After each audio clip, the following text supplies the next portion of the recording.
Dalam doa kita berdoa. Bapa di surga, kami sungguh bersyukur pada malam hari ini atas kemurahan Tuhan. Kami diberikan kesempatan yang indah untuk kembali mengadakan persekutuan kebaktian rumah tangga.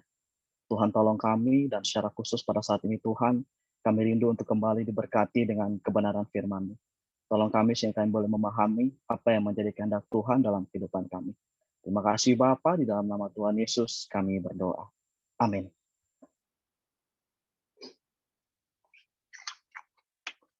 Bapak Ibu yang dikasihi oleh Tuhan, tema yang diberikan kepada kita adalah keluarga Kristen yang bertekun di dalam doa, yang terambil dalam Matius pasal 18. Matius pasal 18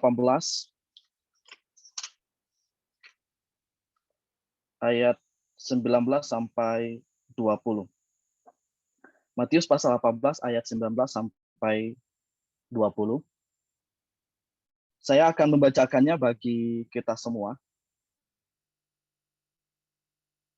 Di bawah judul perikop tentang menasihati sesama saudara.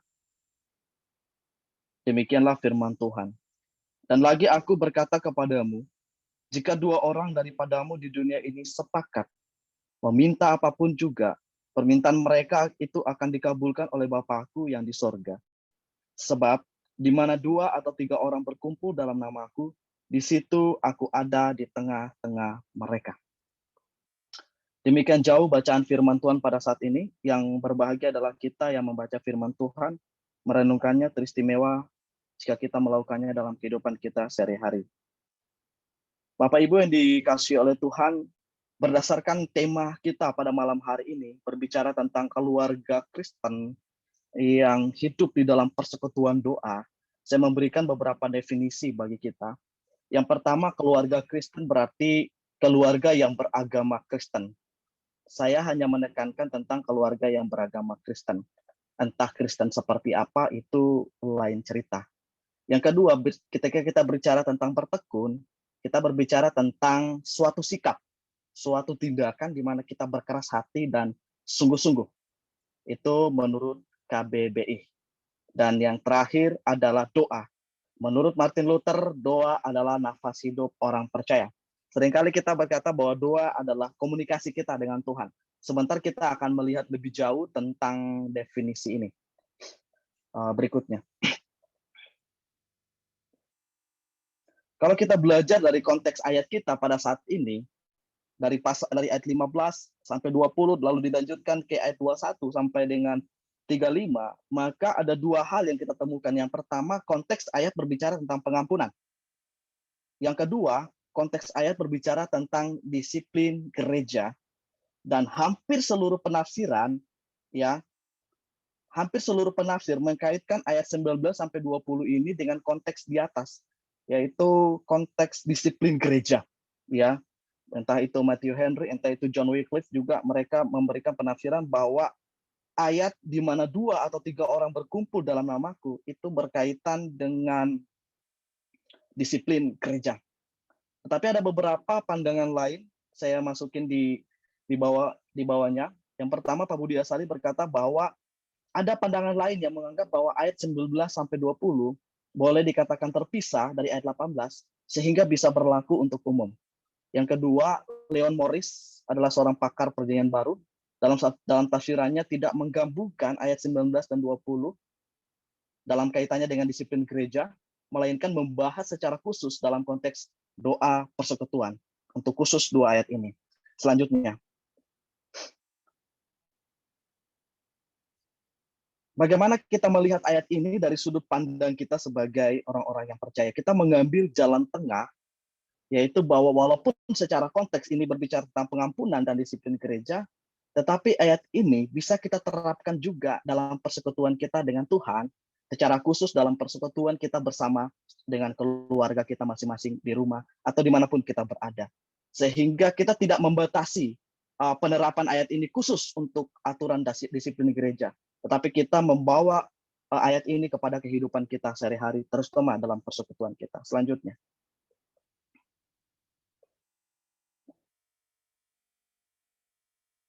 Selanjutnya, ya, ketika kita bicara tentang doa dalam sebuah keluarga, kita akan tahu bahwa doa itu berbicara soal saya lipat tangan, saya tutup mata, saya berbicara sama Tuhan. Akan selalu ada pemikiran seperti itu ketika kita bicara tentang doa. Dan ketika kita bicara tentang doa keluarga, maka keluarga terdiri dari atas ayah, ibu, anak, atau siapapun yang ada di dalam rumah kita yang statusnya beragama Kristen. Ya, kadang-kadang mungkin kita punya pembantu rumah tangga yang mungkin berbeda agama dan lain sebagainya, kita tidak melibatkan mereka. Tetapi kalau ada keluarga yang melibatkan mereka, itu tidak ada masalah. Yang pasti yang saya ingin sampaikan adalah sebuah keluarga yang masuk di dalam persekutuan doa adalah keluarga inti dan kita sesama sebagai orang Kristen. Yang kedua, ketika kita berbicara tentang doa, kita berbicara tentang komunikasi dengan Tuhan. Komunikasi dengan Tuhan artinya ada timbal balik antara kita dengan Tuhan.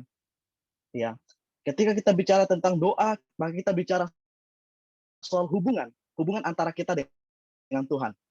Hubungan ini terdiri atas hubungan yang saling mengenal antara satu dengan yang lain. Karena itu doa itu bukan sekedar kita berdoa meminta sama Tuhan, tapi kita perlu untuk mengenal pribadi Allah.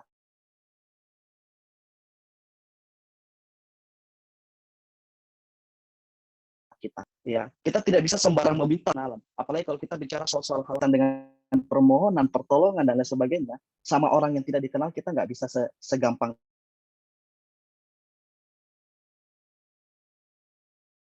orang yang tidak bertanggung jawab dengan setiap apa yang kita ucapkan. Sehingga dia bisa menyebarluaskan segala isu-isu yang kita sampaikan. Padahal itu urusannya pribadi. Kita nggak bisa sembarangan. Karena itu kita pun harus mengenal orang yang kita sampaikan berbicara. Begitu juga dengan Tuhan. Ketika kita berdoa sama Tuhan, kita harus bisa mengenal Tuhan kita. Itu yang paling penting. Kita mengenal Tuhan kita. Tuhan itu mengenal kita sempurna. Secara sempurna Tuhan kenal kita. Saya yakin itu. Dan saya yakin kita semua, Bapak Ibu juga percaya bahwa Tuhan sangat mengenal kita. Secara sempurna. Bahkan apa yang kita tidak pikirkan, apa yang ada di dalam hati kita yang paling dalam, itu Tuhan tahu. Tuhan sudah mengenal kita secara sempurna. Itu sebabnya ketika kita berdoa, kita tidak perlu mengeja terlalu dalam atau menyampaikan terlalu detail apa yang kita mau. Karena terkadang kita tidak tahu apa yang kita butuhkan. Dan Tuhan yang menyelidiki hati nurani kita paling dalam, itu mengetahui semua yang kita butuhkan. Karena itu, di dalam komunikasi kita dengan Tuhan, Tuhan sudah lebih sempurna mengenal kita. Pertanyaannya, kita kenal Tuhan apa enggak? Itu kan jadi pertanyaannya. Apakah saya kenal sama Tuhan? Ada orang-orang kemarin ada orang yang cerita sama saya. Dia bilang, saya hidup dengan Tuhan, saya hidup dekat dengan Tuhan. Tapi kenapa hidup orang yang jauh daripada Tuhan itu lebih baik daripada hidup saya? Kok hidup saya tidak seindah itu? Kok saya punya banyak masalah? Kok orang itu yang tidak dikenal dengan Tuhan itu tidak punya banyak masalah seperti masalah saya? Di sini persoalannya bukan di masalah kita, di sini persoalannya bukan di kerohanian kita, di sini persoalannya bukan di pertolongan Tuhan. Persoalannya adalah di pemikiran kita. Pola pikir kita yang salah tentang Tuhan. Kenapa? Karena kita belum mengenal Tuhan dengan benar. Karena itu untuk bisa mengenal Tuhan dengan benar, Tuhan memberikan kita cinta kasihnya, surat cintanya yaitu Alkitab yang kita baca pada saat ini. Kita nggak membutuhkan penglihatan-penglihatan yang banyak untuk mengenal Tuhan. Kita nggak perlu jalan-jalan ke surga untuk bisa mengetahui tentang surga atau jalan-jalan ke neraka. Yang kita butuhkan cuma Alkitab. Alkitab sudah sempurna dikanonkan sama kita. Dan itu perlu untuk kita baca. Karena itu yang paling penting adalah kita baca firman Tuhan. Untuk bisa mengenal Tuhan kita. Hubungan akan indah antara seorang manusia dengan seorang yang lain ketika terjadi saling pengenalan. Dan di dalam komunikasi antara kita dengan sesama kita akan muncul sebuah kepekaan kerohanian kita. Ya. Kalau di dalam sebuah rumah tangga tidak ada komunikasi antara suami dengan istri, berarti ada yang salah dalam keluarga itu. Kalau di dalam keluarga komunikasi kita nggak bagus, berarti ada yang salah. Entah antara kita dengan suami, antara kita dengan anak-anak, pasti ada masalah dalam keluarga itu. Nggak mungkin kita diam-diaman satu hari. Ketemu antara muka dengan muka, kita diam aja, nggak mungkin. Yang namanya hubungan, pasti ada komunikasinya. Ya, ketika kita tidak punya komunikasi yang baik, berarti kita sedang bermasalah. Begitu juga kita dengan Tuhan. Ketika kita punya hubungan komunikasi dengan Tuhan itu bermasalah, tidak baik, kita malas berdoa, kita jarang berdoa, berarti ada yang salah dengan kerohanian kita. Ada masalah dengan hubungan kita dengan Tuhan. Iya. Saya nggak bisa mengenal saya nggak bisa mengenal istri saya tanpa komunikasi. Komunikasi itu ada banyak caranya. Komunikasi itu bisa melalui tutur kata, tapi bisa juga melalui gerak tubuh, pergerakan, atau kode-kode tertentu antara suami dengan istri, ya, antara anak dan orang tua. Ya, orang tua saya, bapak saya punya kode khusus. Ketika dia menginginkan sebuah kopi untuk dihidangkan sama dia oleh mama saya, dia ada kode khususnya. Ya, hubungan saya juga dengan antara pasangan kita juga pasti ada kode-kode tertentu yang mungkin tidak dipahami oleh orang lain, tapi orang yang mengasihi kita, yang kenal sama kita, itu akan peka dengan hal itu, akan tahu dengan hal itu. Sekalipun kita tidak berbicara secara langsung. Kenapa? Karena pengenalan itu. Itu sebabnya kalau kita bisa mengenal, pasti kita peka dengan orang lain. Kita tidak perlu berbicara sesuatu, tapi orang lain, orang yang mencintai kita, orang yang mengasihi kita itu pasti mengerti apa yang kita lakukan. Begitu juga kita dengan Tuhan. Ketika kita menghadapi satu problem, ketika kita menghadapi suatu masalah, Tuhan itu peka dengan kehidupan kita.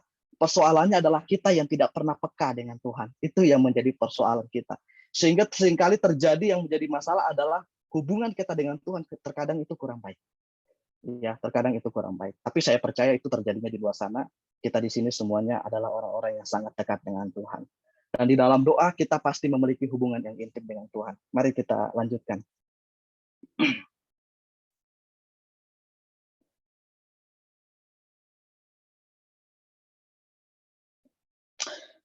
Di dalam ayat kita jelaskan tentang kuasa doa. Mari kita perhatikan di dalam ayat 19 ya. Dan lagi aku berkata kepadamu, jika dua orang daripadamu di dunia ini sepakat meminta apapun juga, permintaan mereka itu akan dikabulkan oleh Bapakku yang di sorga. Sebab di mana ada 2-3 orang berkumpul dalam namaku, di situ aku ada di tengah-tengah mereka.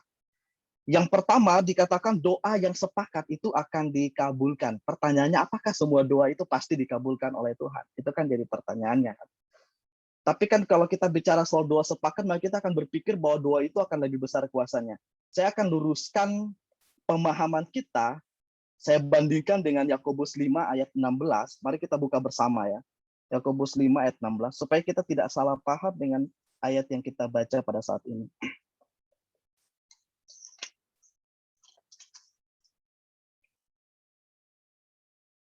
Yakobus 5 ayat 16.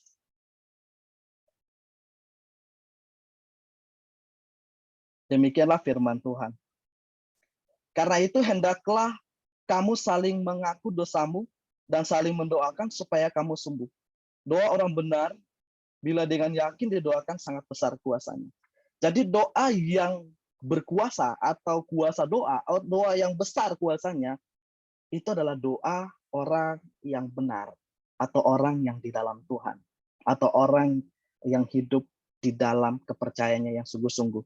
Bukan doa yang disebut dengan doa sepakat. Kalau di dalam doa sepakat ada yang tidak sungguh-sungguh di dalam Tuhan, itu kan jadi persoalan. Karena itu ketika dikatakan doa sepakat, itu bukan doa orang-orang yang bukan doa orang yang di luar Tuhan. Perhatikan baik-baik, dalam konteks ayat kita ini berbicara tentang orang-orang dalam gereja yang menentukan suatu kesimpulan dalam disiplin gereja. Artinya doa mereka yang dikabulkan berbicara soal itu, yaitu doa berbicara tentang pengampunan, doa berbicara tentang kuasa Tuhan yang ditujukan kepada orang-orang yang didisiplin oleh gereja. Nah, di dalam konteks itulah doa yang dikatakan itu pasti dikabulkan oleh Tuhan. Tetapi dalam konteks kehidupan kita, doa yang dikabulkan oleh Tuhan itu harus sesuai dengan kehendak Tuhan. Dan doa yang besar kuasanya itu adalah doa orang yang benar. Kalau kita bandingkan dalam Yesaya 59 ayat 1 sampai 2 tidak perlu dibuka. Dalam Yesaya 59 ayat 1 sampai 2 di sana jelaskan bahwa Tuhan itu bukan kurang tajam pendengarannya, bukan kurang dalam matanya, kurang tajam matanya untuk melihat segala persoalan kita. Tapi yang menjadi permasalahan antara kita dengan Tuhan itu adalah dosa. Dosa yang menghalangi kita dengan Tuhan. Dosa yang memisahkan kita daripada Tuhan. Sehingga doa kita itu tidak berkuasa dalam kehidupan kita. Karena itu yang besar kuasanya adalah doa orang yang benar. Hidup kita harus benar dulu di hadapan Tuhan. Tapi kan kita semua adalah orang-orang berdosa, Pak Erik. Kita semua ini orang-orang yang tidak benar. Iya, secara perbuatan kita memang bukan orang yang benar. Karena kita semua orang berdosa. Siapa yang tidak berdosa? Tetapi secara status kita di dalam Tuhan Yesus, sebagai orang yang sudah ditebus, kita semua adalah orang-orang yang benar. Karena itu kita sebagai orang karena itu kita sebagai orang yang benar, kita tetap harus hidup di dalam kebenaran. Dan doa orang yang seperti ini itu akan besar kuasanya. Bukan setiap doa itu pasti dikabulkan, tetapi doa itu pasti berkuasa. Nah, perhatikan baik-baik, saya tulis di bawahnya. Tujuan doa adalah untuk kita semakin mengenal pribadi dan sifat-sifat Allah kita dan semakin dekat dengan Dia. Itu tujuan doa. Bukan untuk mendapatkan semua jawaban-jawaban doa kita yang berkelimpahan. Yang kadang kita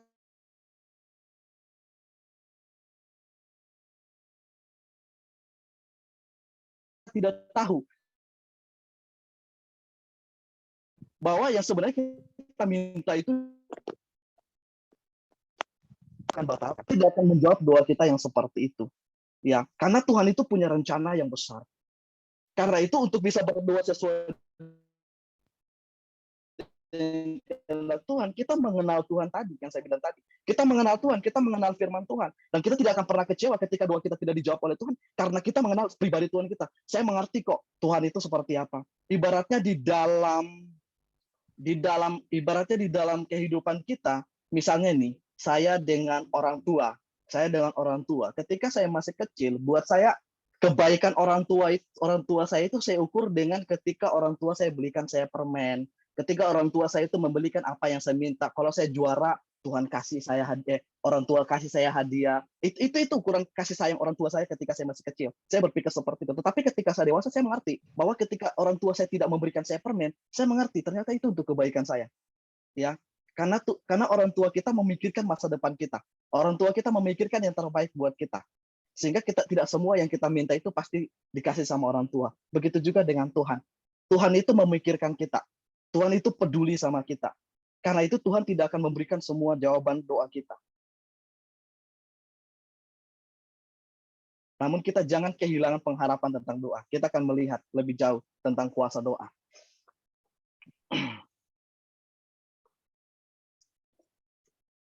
Ada 4 hal tentang kuasa doa yang saya ingin bagikan kepada kita, terlepas dari ayat yang kita baca tadi.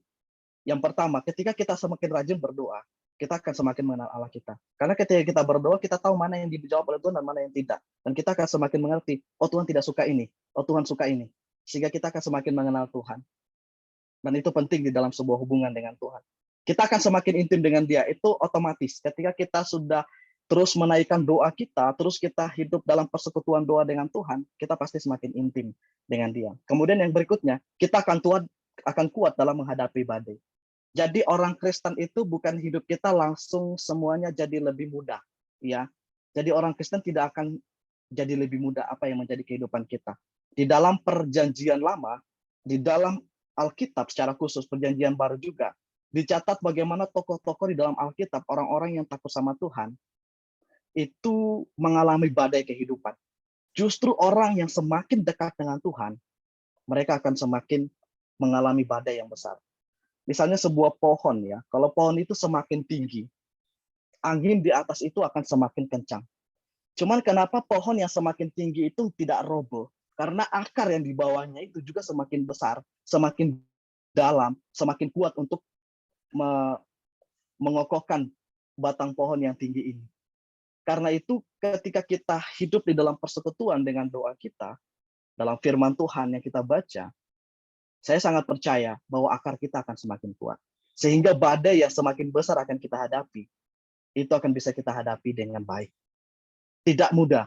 Dan memang pasti kita menghadapi badai. Saya nggak berbicara bahwa orang yang berdoa, orang yang rajin berdoa, orang yang memiliki kuasa doa adalah orang-orang yang tidak akan menghadapi masalah. Semua masalah di hadapannya akan Tuhan buang seketika. Makanya saya kurang sependapat ya ketika ada sebuah pernyataan dari media-media yang mengatakan ketika Tuhan mengizinkan pencobaan kepadamu, itu terjadi karena Dia tahu seberapa besar kekuatanmu. Saya percaya Tuhan tahu kekuatan kita. Saya percaya itu. Tetapi persoalannya Tuhan mengizinkan kita untuk menghadapi badai bukan sekedar karena Tuhan tahu seberapa besar pergumulan, seberapa besar kekuatan kita. Tapi Tuhan sedang memurnikan kita. Ada pekerjaan Tuhan di sana, ada rancangan Tuhan di sana, ya. Dan yang kedua, bukan dia tahu seberapa besar kekuatan kita, bukan sekedar di situ, tapi Tuhan yang memampukan kita. Karena sebenarnya kita nggak kuat apa-apa. Tuhan yang memampukan kita dalam menghadapi pencobaan itu. Itu sebabnya di dalam kehidupan persekutuan doa yang kita bangun, kita akan semakin kuat di dalam menghadapi cobaan. Apalagi di dalam kehidupan rumah tangga di zaman sekarang ini ya. Terjadinya perceraian, terjadinya permasalahan-permasalahan dalam rumah tangga. Orang-orang Kristen itu, jangankan orang Kristen biasa, pendeta pun ada yang bercerai. Permasalahan seperti ini banyak. Yang menjadi persoalan adalah seberapa kuat kita di dalam Tuhan. Badai itu semakin besar. Kita jangan terlalu menghakimi orang lain, cepat menghakimi orang lain. Kita tidak perlu seperti itu. Karena orang yang orang alami juga, ketika dia semakin dekat dengan Tuhan juga, badai yang dihadapi itu semakin berat. Itu sebabnya akarnya ini dulu yang kita bangun. Akarnya ini dulu yang kuat. Bangun terus persekutuan doa dengan Tuhan. Dan yang keempat adalah kita mampu. Kita mampu bersyukur dalam berbagai keadaan. Suka atau duka, kita bisa bersyukur, itu kuasa doa. Ya, nggak segampang itu kita bersyukur di dalam duka ya. Kalau kita di gereja Soteria itu biasanya sesudah orang berduka itu ada ucapan syukur. Saya kadang-kadang suka berpikir, wah ini luar biasa ya. Kita bisa bersyukur setelah berduka itu hanya bisa dilakukan dengan iman. Hanya bisa dilakukan dengan iman. Nggak segampang itu orang bersyukur sesudah dia berduka cita. Nggak segampang itu. Dan kalau itu hanya rutinitas, itu lain cerita. Tetapi mampu bersyukur di tengah-tengah duka cita, itu hanya bisa dilakukan dengan iman. Dan orang yang seperti ini pasti dia memiliki kekuatan di dalam doa.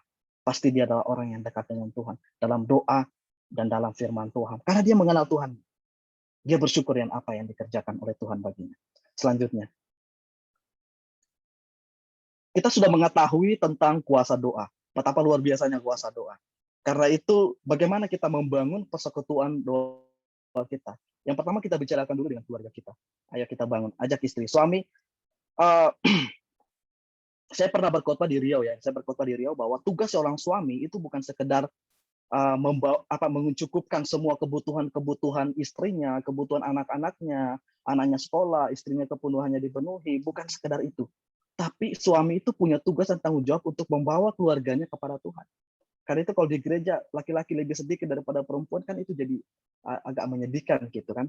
Dan banyak di tempat lain di gereja kita kayaknya aman-aman saja. Di tempat lain yang saya lihat seperti itu, bahwa laki-laki itu sedikit gitu dibandingkan dengan perempuan, itu kan sedih gitu kan. Nah, padahal laki-laki yang punya tanggung jawab. Laki-laki yang punya tanggung jawab untuk membangun kehidupan kerohanian keluarga. Ajak ke gereja. Kita mungkin bukan orang yang terlalu pintar dalam firman Tuhan. Tapi kalau kita bisa mengajak keluarga kita, sesuatu yang kecil yang bisa kita lakukan untuk membangun kehidupan keluarga kita, itu udah luar biasa. Karena itu sebagai suami, ajak keluarga kita dalam persekutuan di gereja, dan juga secara khusus di dalam persekutuan keluarga. Ajak suami dan istri kita. Ajak istri kita. Ajak anak-anak kita. Kalau misalnya suami tidak berpikir sampai sejauh itu, istrilah yang ajak suami. Seperti itu. Memberi masukan kepada suami. Pak, bagaimana kalau kita adakan persekutuan doa keluarga gitu. Supaya kita membangun kehidupan keluarga. Yang kedua, kita menetapkan waktu. Waktu itu banyak ya, bisa kita tetapkan. Kita kan adalah orang yang bekerja. Ada yang bekerja dari pagi sampai malam, lembur dan lain sebagainya. Kita kan nggak bisa mengatur waktu sedemikian rupa. Jadi kita mengatur waktu sesuai dengan keadaan kita. Ada orang yang memilih subuh, ya kan? Saya dulu waktu masih praktek setahun, saya subuh dengan teman-teman di rumah pendeta, dan kita mengadakan persekutuan subuh-subuh jam 5 subuh gitu. Dan kalau saya secara pribadi, saya lebih memilih sore untuk saya secara pribadi membangun persekutuan dengan Tuhan, tapi itu kan pribadi. Nah, yang kita mau terapkan di sini kan yang keluarga. Nah, keluarga kan tidak sama waktunya, pasti berbeda-beda antara suami dan istri karena bekerja. Karena itu untuk membangun persekutuan doa, tetapkan dulu waktunya yang paling pas. Kapan? Entah itu pagi, subuh, entah itu sore, entah itu malam, kita bisa atur waktunya. Yang ketiga, kita tetapkan sistemnya. Sistemnya seperti apa? Maksud saya begini, di dalam persekutuan doa ini apa aja yang mau kita lakukan? Ya, apa saja yang mau kita lakukan di dalam keluarga kita? Tentu kita pasti berdoa, ya itu doa pasti. Tetapi bukan hanya berdoa. Di dalam doa pun kita mungkin berdoa secara berjaringan, bergandengan tangan, menetapkan pokok-pokok doa. Ada beberapa pokok doa yang mau didoakan ini secara khusus dan lain sebagainya. Yang kedua adalah jangan lupa untuk membaca firman Tuhan. Di dalam doa harus ada firman Tuhan. Kita nggak bisa berdoa tanpa firman Tuhan, karena kita butuh pengenalan akan Tuhan tadi, seperti yang sudah saya singgung di awal. Kita harus mengenal Tuhan. Jadi di dalam doa kita harus membaca firman Tuhan, minimal 1 ayat. Nah, kalau saya di dalam kehidupan saya, saya pakainya sistem bacaan setahun ya. Jadi doanya saya lalu saya pakai bacaan setahun. Jadi itu bisa berapa pasal dalam satu hari untuk bisa sampai 1 tahun selesai dalam satu kitab. Tapi enggak itu bukan keharusan. Saya pernah praktek juga di Riau, kita membacanya 1 pasal 1 hari dan kita membagi, kita sharing apa yang kita dapatkan. Jadi antara suami istri ketika membaca 1 pasal 1 hari itu, misalnya Kejadian 1, apa yang bisa saya dapatkan dari ayat itu, kita bisa sharing antara suami dengan istri, apa yang dia dapatkan dari situ. Anak-anak juga bisa memberikan pendapatnya dan lain sebagainya. Sehingga kebangunan kita, sehingga kerohanian kita terus terbangun di dalam sistem yang kita buat ini. Dan yang terakhir, kalau memang kita tidak pandai untuk bisa menemukan berkat rohani, saya juga pernah melakukan sistem yang disebut dengan baca aja. Kita baca Alkitab, kita renungkan sebentar, lalu kita doa. Itu sistem yang kita buat. Jadi kita bisa buat seperti itu. Jadi kita nyanyi, lalu kita membaca Alkitab, lalu kita doa. Seperti itu kita lakukan setiap hari. Bukan sampai kita ya, tetapi itu adalah suatu hubungan yang bisa kita lakukan dengan Tuhan. Selanjutnya. Karena itu, mari kita membangun persekutuan doa dengan keluarga kita sejak sekarang ini. Kalau mungkin kita sudah membangunnya, ayo terus kita lakukan persekutuan doa ini. Dan kita membangun persekutuan doa ini bukan membuat hidup kita lebih mudah ya. Orang yang dekat dengan Tuhan tidak akan lebih mudah hidupnya. Tetapi karena cinta kita kepada Tuhan, kita mencintai Tuhan. Ya bukan karena kita cinta berkat-berkat Tuhan. Terkadang kita jadi orang Kristen, kita lebih mencintai berkat Tuhan daripada Tuhannya gitu kan. Jadi kita harus lebih mencintai Tuhan. Masalah berkat itu pasti Tuhan kasih. Saya percaya Tuhan menyertai hidup kita. Saya percaya Tuhan memberkati hidup kita. Tapi pertanyaannya, saya cinta nggak sama Tuhan, ya kan? Itu jadi pertanyaan buat saya, itu jadi pertanyaan buat kita semua. Akan ada kuasa dari setiap doa kita. Karena itu terus lakukan persekutuan doa dalam keadaan apapun, dalam kondisi apapun, dan jangan pernah jemu dalam menaikkan doa-doa kita. Karena di dalam doa ada kuasa, ada pengenalan, ada keintiman, ada kekuatan, ada kemampuan di dalam menghadapi setiap pada kehidupan. Ada ucapan syukur sana. Tuhan memberkati kita. Amin.